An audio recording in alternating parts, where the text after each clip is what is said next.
നിങ്ങൾ വിചാരിക്കുന്നുണ്ടാവും ഞാനിതിനപ്പോൾ ഇതൊക്കെ സംസാരിക്കുന്നത്. ഈ ഒരു മാറ്റങ്ങളെ എങ്ങനെ ഒറ്റയ്ക്ക് നേരിടണമെന്നുള്ളത് എനിക്കും അറിയില്ല.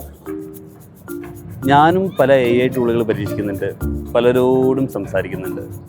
അങ്ങനെ ഇരിക്കുമ്പോഴാണ് നമ്മുടെ നിഖിൽ കമ്മത്തിൻ്റെയും ഇലോൺ മസ്കിൻ്റെയും പോഡ്കാസ്റ്റ് ചെയ്യുന്നത്. അതിൽ മസ്ക് പറയുന്നത് ഇനിയുള്ള കാലത്ത് ആൾക്കാർ ജോലി ചെയ്യുന്നത് പണത്തിനോ ഷെൽട്ടറിനോ വേണ്ടിയിട്ടായിരിക്കില്ല അത്രേ.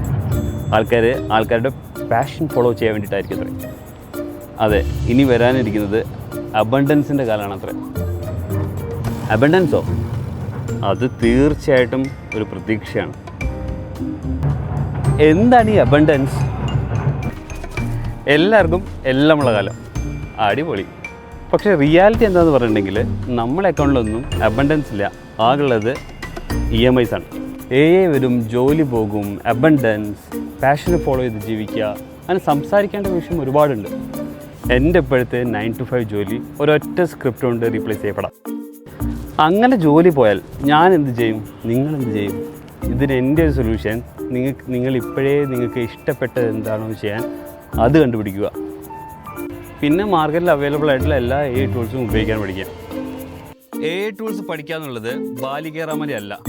പകരം നിങ്ങളുടെ റിക്വയർമെൻറ്റ് എന്താണെന്ന് കൃത്യമായി എഴുതാൻ അറിഞ്ഞാൽ 90% ഇഷ്ടമാണ്.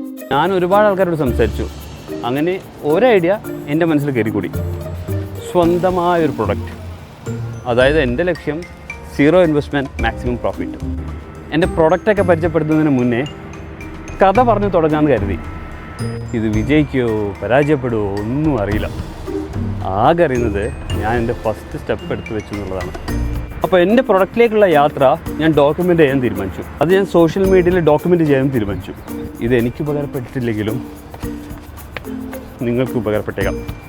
ഇനി എന്തായാലും നിങ്ങൾക്ക് എന്നെ നിങ്ങളെ ഫീൽഡിൽ പ്രതീക്ഷിക്കാം. അപ്പോൾ ബൈ.